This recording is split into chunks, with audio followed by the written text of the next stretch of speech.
Today on Locked On Red Wings, Patrick Kane finally gets career goal 500. He's the fifth American to do so, and Lucas Raymond gets career point 300.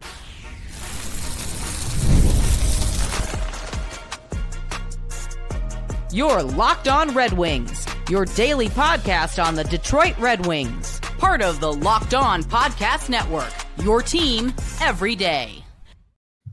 Welcome back to the Locked On Red Wings podcast. We are your hosts, Brian Fisher and Scotty Bentley, part of the Locked On Podcast Network, your team every day. You can listen to us wherever you get your podcasts, including YouTube. And today's episode is brought to you by Game Time. Download the Game Time app, create an account, and use code LOCKEDONNHL for $20 off your first purchase. Scotty, as you heard on the cold open there, Patrick Kane scored career goals 499 and 500 in the 5-1 win over the Vancouver Canucks. Surely that'll be, a bulk of what we talk about here today. But the Red Wings do win 5-1 over the Vancouver Canucks to temporarily go back on top of the Atlantic Division. Montreal would then win shortly thereafter, so now it is a tie for top of the Atlantic Division. Scotty, before we get into the Patrick Kane stuff, what'd you make of the game? Well, obviously the final score looks good. I think they got off to a little bit of a slow start again, which just seems to kind of be the trend with the team, but they obviously picked it up. Empty netter at the end, much more than just a regular empty netter, and here we are. Obviously, we will talk about the game. This is a good win, a solid win, a packed barn down there. But, the overarching emotions that come from this game are certainly going to come from 500. So, right. The storyline of this hockey game is going to, of course, be the fact that Patrick Kane finally got that $4.99 monkey too. Off his back. Don't sleep on $4.99. Yeah, that was a big one right there. They did get the puck for that too, which I thought was kind of amusing. That was a nice goal too, and I think for Patrick Kane and even for Alex DeBrincat, you could see it was literally about getting that proverbial monkey off your back. Alex DeBrincat, has been trying to feed Patrick Kane for a while, almost deferring from shooting to try and get Kane those goals. And Patrick Kane himself, they had that conversation late in the third period, just prior to the goalie being pulled with 5 minutes remaining. If you're Todd McClellan, you go to Patrick Kane and you ask, do you want to be out there with the empty net? Because obviously 500 is a huge milestone. And I give a lot of respect to Patrick Kane because, and this is again, assuming Patrick Kane was given this choice, again, with 5 minutes left. Mickey even called it, maybe he didn't get a choice. 5 minutes is a lot of time to not be on the ice. If it was a minute or two, maybe he doesn't and just saves his 500th career goal for a goalie in net. But if what Mickey and Ken Daniels were alluding to, and he chose to get on the ice, putting the team's need over his own milestone, I give a lot of respect to that. I do also think, though, Scotty, was there not a little bit of Patrick Kane just wanting to get it over with? Because did you see his reaction? He was laughing about it, and of course it's 500, but it almost seemed he was relieved to finally get it behind him. To be honest with you, I think that happens in all sports for all major athletes that chase big milestones, man. There are so many people that have talked about, chasing a specific number or a record or a milestone and kind of the weight and the stress that comes with that. Roger Maris is the one that stands out to me on the baseball side of things, literally lost hair when he was chasing Babe Ruth's home run record. It gets to people, those kind of milestones. So I'm sure it was a huge relief. And I'm sure that's honestly why he didn't really care, empty net or not. I'm just trying to get this over with so that I can celebrate, obviously. And you want the milestone because it's a big thing. And obviously I don't know the guy, but I would imagine there's a huge sense of relief for that, for sure. Yeah, Patrick Kane is just the fifth American to score 500 career goals. Joins Mike Modano, Red Wings legend, who has 561, the most out of any American. Keith Tkachuk with 538. Jeremy Roenick has 513, and Joe Mullen has 502.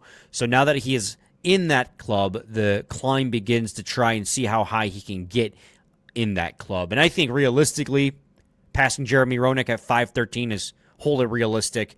Maybe even Keith Tkachuk at 538, depending on how many more years he plays.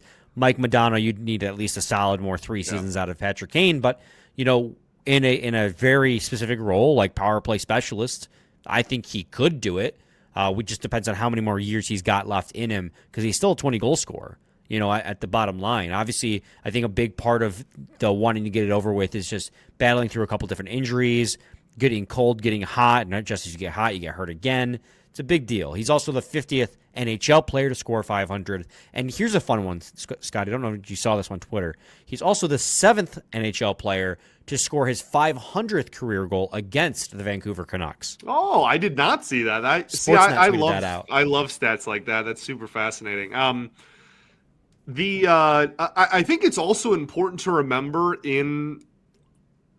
whenever, really for like every milestone he hits from here on out, is like, we thought his career was over. Do we remember that? Like, we are less than 2 calendar years removed from, or I guess we are 2 calendar years removed from the belief surrounding and the opinion surrounding Patrick Kane's future in hockey was that there wasn't one, and that he was going to have this surgery that like very few people have had, and he had this injury that nobody had ever came back from. And when the Wings signed him, you and I both came on here. That episode's still up. Like, that's our takes don't go anywhere. Like, you know what I mean? Like, we were like, I'm not really sure this is going to pan out or be very worth it. Like, I can't imagine that a Patrick Kane pushing 40 with an injury that no one's ever recovered from is, going to be like a good investment. And like, thank goodness we were wrong, and we absolutely were. And it's just like, that is something that is very prominent in my mind during this, is like, man, we are not that far removed from the general consensus around hockey being this dude's career is over, and like, still a legend, still a first ballot Hall of Famer, still the best American of all time. Like, it's not like this changes his legacy in terms of like standing necessarily, but it's a milestone that I would venture to say just about everybody outside of maybe himself didn't think he would get to. Yeah, and with Patrick Kane too, it's just another feather in the cap to an already storied career. A guy who's already a lock going into a Hall of Fame lock going into his tenure with the Detroit Red Wings. Already considered a NHL 100 player, right, when they did that back in 2017. Just another feather in the cap. He didn't need 500, but he's ultimately his love for the game, and he's a competitor, and he's one of the greatest of all time to do it. Like, flat out, that is just the reality. Yep. Scotty, and also, by the way, we're on the right side of history, because we did an episode, and that is still up, like you said, called the Red Wings Don't Need Patrick Kane, or something along those lines. We did it about a week before they signed him. And about the day before they signed him, we came on here and we did a 180. We're looking at, I'm not even joking with you. And I'm like, right before they signed him, you're like, hilarious. You know what, Scotty? If that's not the definition of just pure coping and nothing else, I'm not sure what is. That has nothing to do with us being smart or like Patrick Kane, the player, at all. That's literally just like, well, this is going to happen, so we should probably be a little bit more excited about it.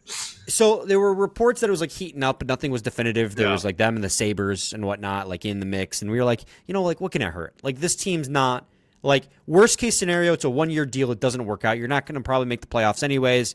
If he's, regardless without him, if he's with you and you're bad, it doesn't really change much. So, like, whatever, take a flyer and he's gone. If he comes and he's good, you might they didn't make it the playoffs, but they almost made the playoffs that year. That was the year they missed on the tiebreaker.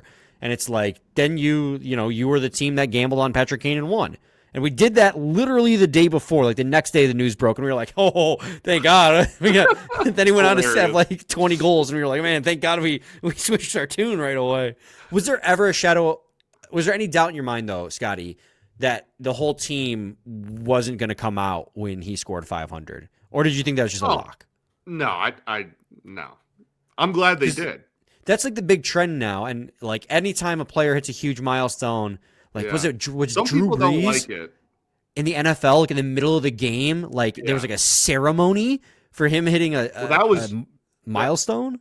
yeah, look, that happened with LeBron, but like LeBron's was like he became the highest scorer in the history of basketball. Like that the ceremony thing is weird. I agree. I don't know. I kind of go back and forth like Ovi, like that. I mean, Oh yeah, no, breaking a record. right. That's the same thing as LeBron, really, if you think about it. Like that, like both of those are kind of the exact same thing for their respective sports. So like I kind of get it for those, but yeah, I'm glad the whole team came out. I some people Right, don't me like too. it. I like, they're let them have fun. I mean, 500. He's the fifth American to do it. So, like, yeah, Yeah. it makes sense to do that. They didn't do it for Raymond scoring his 300th career point, which is what we'll talk next in segment 2 of Lockdown Red Wings. There's nothing like being near the ice during hockey season. The speed, the hits, the atmosphere, it's unmatched. Watching at home is great, but being in the building is a completely different experience. The only thing that used to get in the way was actually getting tickets. Long queues, endless screens, and prices changing at checkout. That's why the Game Time app gives the advantage back to the fans. It's the hack for unlocking amazing NHL tickets and experiencing it in just a few taps. Scotty, I just got my tickets for the Sergei Fedorov retirement night, which is on Monday. Transferred to me just yesterday, and I couldn't have gotten them without Game Time. Their zone deals came in clutch. I chose the section. Game Time picked the seats that had the best value for that section. They have the ability to see all the entire price up front with no hidden fees at checkout. They roll it right into the price they show you. And knowing tickets are backed by the Game Time guarantee gives real peace of mind. So take the guesswork out of buying NHL tickets with Game Time. Download the Game Time app, create an account, and use code LOCKDOWNNHL. That's LOCKEDONNHL for $20 off your first purchase. Terms apply. Again, create an account and redeem code LOCKDOWNNHL for $20 off. Download the Game Time app today. All right, Scotty. Patrick Kane wasn't the only Red Wing to hit a milestone on Thursday. Lucas Raymond with a first period primary assist on goal 499 of Patrick Kane got career point 300 as he continues to be the most productive Red Wing. It was a power play assist, and then later he got salt in the wound goal, made it 5-1 off a pretty unfortunate spill by Kevin Sherwood in the defensive zone, turns the puck over to Lucas Raymond right in the slot all alone and buries it for his second straight 5-on-5 goal. What'd you make of Lucas Raymond's game? And, career goal 300. He continues to be one of the best Red Wings. Yes, career point. I was gonna say, wow, He's catching up to Kane fast. Catching up to Kane really quickly there, eh? Yeah. No, I mean, obviously it's a cool milestone for him too. Like he's awesome, and he's still so young, man. It is, it really is remarkable. I think in this game specifically, it's. If words could work, that'd be great. I can't stop thinking about his placement within the lineup. There's obviously was production. He moves down to the third line, scores a goal. You mentioned the 5-on-5. I think it's a really unique, because they're talking about it on the broadcast. They're like, yeah, we don't really think he cares. Like, as long as he gets to play hockey, like he's going to go out there and try and produce kind of wherever he is. Like, he's got his contract locked up for the next 7 years anyway. Like, it's not like, this is going to affect, it's not like it's a contract year and it's going to affect him in some big way for his career either. Like, it's just, he's obviously not going to be a third liner forever though. So it's a, I don't know, that's the part. How long do you, I don't want to say like, let this play out, but like, does that make sense? Like how, like for the line that he's on? No, just like in general. I mean, when do you stop the line shuffling, I guess, with Raymond and just you kind of go, okay, you're back on the top and we don't worry about it anymore? Well, probably when the Red Wings can play a consistently good 5-on-5 hockey game and get off to the right start. I mean, not to get away from the Lucas Raymond conversation, this was another game the Red Wings started flat. Like the penalty right off the bat, I agree, was weak. That was it Kevin Garland? Was it Garland? Fell over all on his own in the net front. Sam Edvinson just happened to be making body contact, but like he didn't trip him, he didn't hook him, he didn't hold him, which he got called for holding. So that kind of set them on the back foot immediately, and Vancouver just kept pouring the pressure. And I think the shots did end up even by the end of the period because a string of power plays helped the Red Wings get their momentum back. Patrick Kane's beautiful short side goal. What a nice goal, by the way. Cycling down low, makes it look like he's going to pass, just waits for Lankinen to cheat off the post a little bit, and then just tucks it between the post and him short side. Great shot. That's a Patrick Kane goal, 100%. But like once they can get to starting on time and like playing well relatively throughout most of the 60 minutes, obviously there's ebbs and flows, then do you think it has maybe more to do with it. It's a team thing than it does Raymond specifically at this point? I mean, obviously Raymond and Larkin they're a big part of the team. They're your two of your best players, your top line players, and they weren't playing well together on the top line. But outside the top line, the bottom two lines weren't playing well either. And in this game, your best two lines, analytically speaking, were Dylan Larkin, Kasper, and Finney, and Comfer, JVR, and Lucas Raymond. I mean, JVR scored a goal. Lucas Raymond scored a goal. JT Comfer scored a goal. His first goal in 20. Lucas Raymond scored a goal. And JVR had two beautiful assists. I was literally waiting. JVR's for a primary was disgusting, dude. He's awesome. They said, I think they said on the broadcast that he has already eclipsed Tarasenko's point total from last year. Goal total, I believe. Goal total, yeah. So, I mean, wild. No, but you're 100% right. JVR has been – we talked about it on the episode the other day where he had a beautiful assist to Dylan Larkin on the power play. Yeah, well, amongst free agent acquisitions, he's one of the best Yzerman's had in his tenure. And by the way, you gaslit me the other day when we were talking about this. What? I said something along those lines. I said JVR is amongst the best free agent acquisitions Yzerman has made with Gostisbehere and Perron. And you said, well, DeBrincat. And I said, you said free agents first time? I went back and listened to it. I did say free agents the first time. Okay, so yeah, I did gaslight you. Yeah. Honestly, I'm proud of it. Yeah, no, that tracks with you. We're way off topic. Lucas Raymond, he had a good game. I thought this was one of his better games. That third line generated a lot of offensive opportunities. I just love James Van Riemsdyk. Honestly, he's playing so well. That top line, Emmett Finney had an opportunity. He had a little bit of a breakaway using that quick burst of speed, hit the post, almost scored. And they had a couple opportunities with cycles in the offensive zone too. He, Kasper, and Larkin. That top line with Larkin had an 80% expected goal share at 5-on-5, and the JT Comfer Raymond line had a 58% expected goal share. So, I mean, they not necessarily always getting the goals, the top line with Dylan Larkin, but they are generating chances, and that's what you need to see. You broke up Raymond and Larkin, and this game at least, they're generating opportunities. And a lot of those opportunities came in the second. I thought, again, the Red Wings are just the second period team, apparently. That is something that we have talked about, and that's not nothing. Like, they've been really poor in the first period and gotten off to a lot of slow starts. It hasn't mattered too much. They've had a fantastic season, and that's obviously great.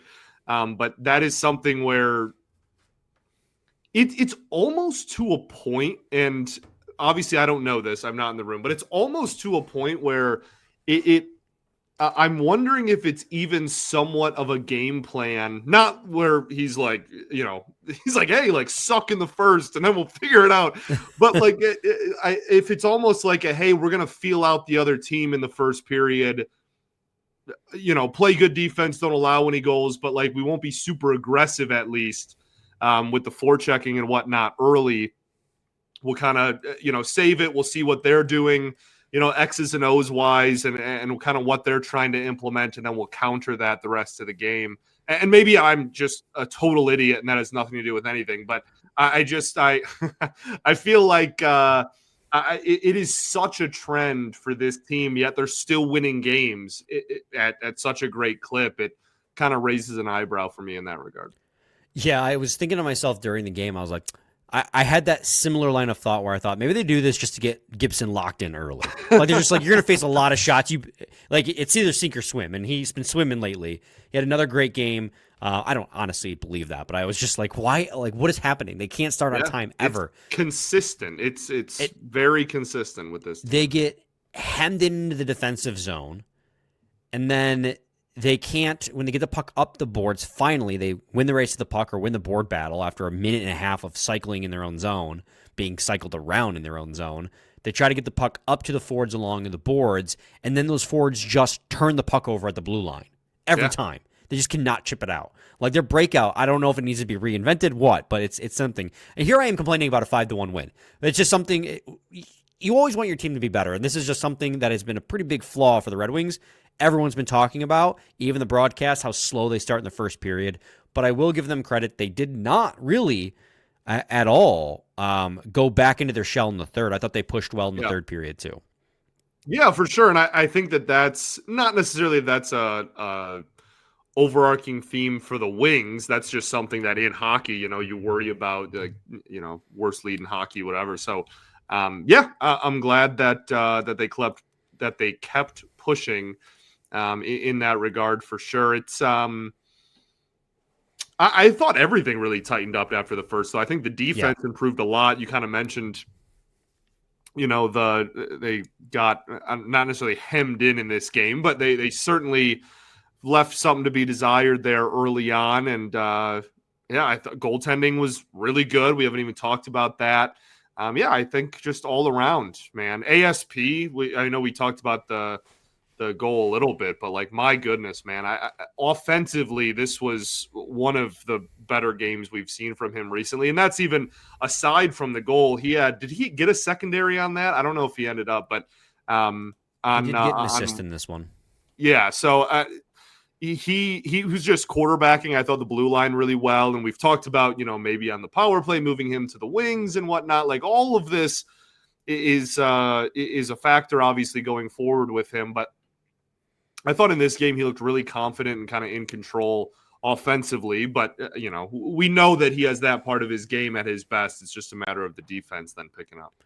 Right. We got to go to another break. When we return, I'll add on to the ASP thing, talk about John Gibson, then we got to preview a pretty big matchup for the Detroit Red Wings against Montreal on Saturday. Stay tuned for the third segment of Locked On Red Wings. The wild card round is here, and FanDuel is officially in playoff mode.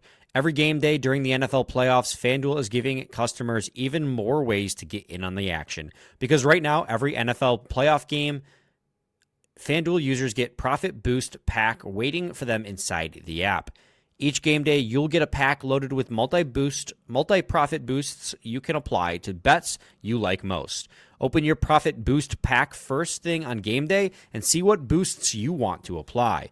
The boosts let you lean into your game day instincts. Whether you're backing momentum, defense, quarterback play, or coaching, the boost gives you more juice on the bets you already like, instead of forcing you to bet something new. Every play feels bigger, and the boosts make your bets feel that way too. You make your picks, then apply your profit boosts to go even bigger payouts while the playoffs get rolling. So visit FanDuel, an official sports partner of the NFL, and grab your profit boost pack every NFL playoff Sunday.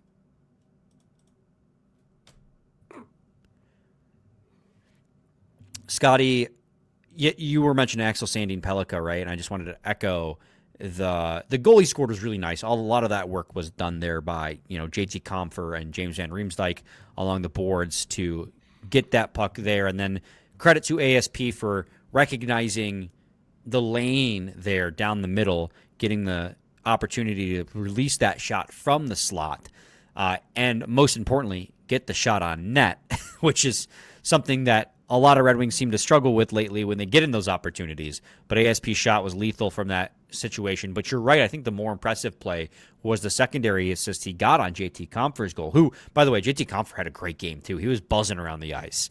But the cycling by the team on that line was fantastic. And it was everybody on the ice, but it was really noticeable with Axel Sandin Pellikka up top on the blue line, going from the boards, crossing across with Ben Sherratt, giving the puck to Ben Sherratt, who then feeds it back to Axel Sandin Pellikka.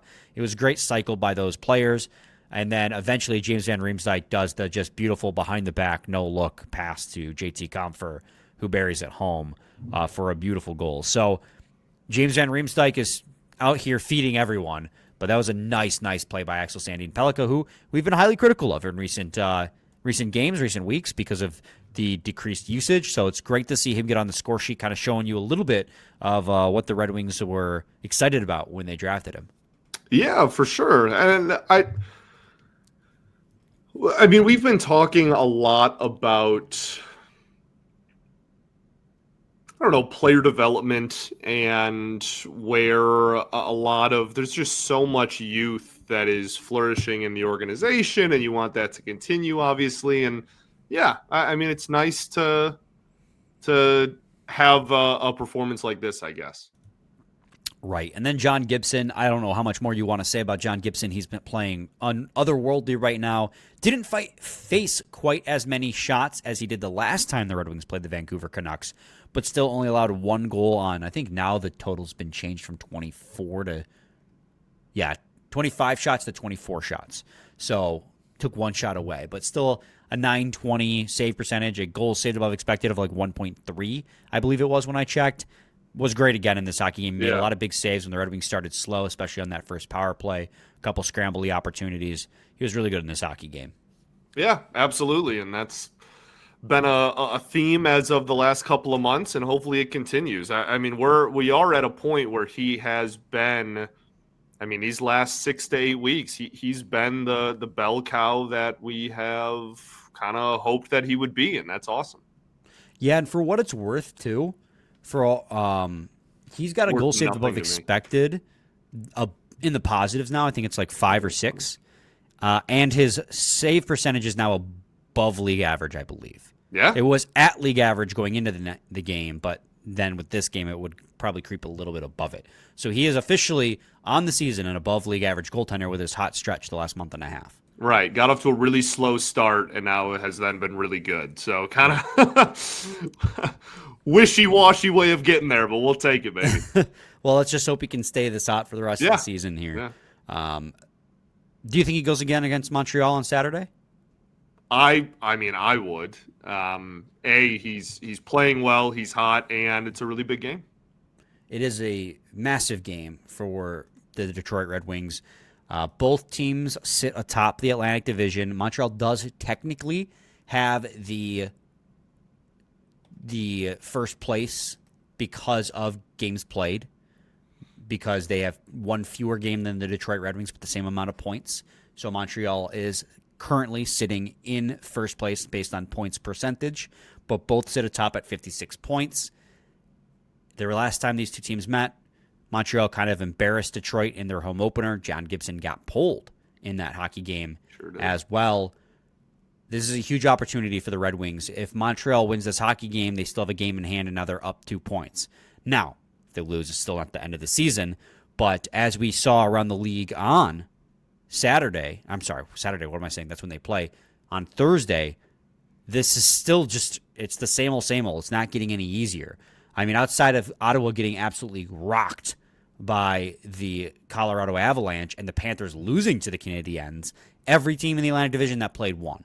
Boston won 4-1. Montreal obviously already won 6-2. The Red Wings won.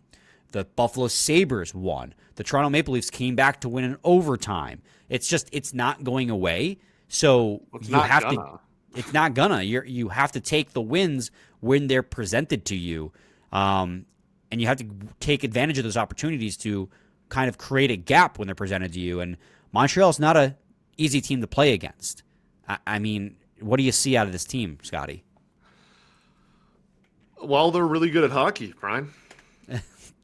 No, like this is it's kind of interesting. They're a little bit of the glass cannon type of team. Their offense is among the best in the entire NHL. They score a ton of goals. They are in the top 5 just in goals scored a game. Their power play is top 10 in the NHL. They are a really good offense. Cole Caulfield, great year. Suzuki, we talk about all the time in praise. He's already pushing 40 just assists, not even points. Like they have a really potent offense and a really deep offense that, it's not just shut down the top line, shut down the team. They're getting production kind of from all over. The flip side is that they have been pretty poor in goal prevention. They are in the bottom 10 in the NHL in save percentage as a team. They're in the bottom 10 in the NHL in just goals allowed.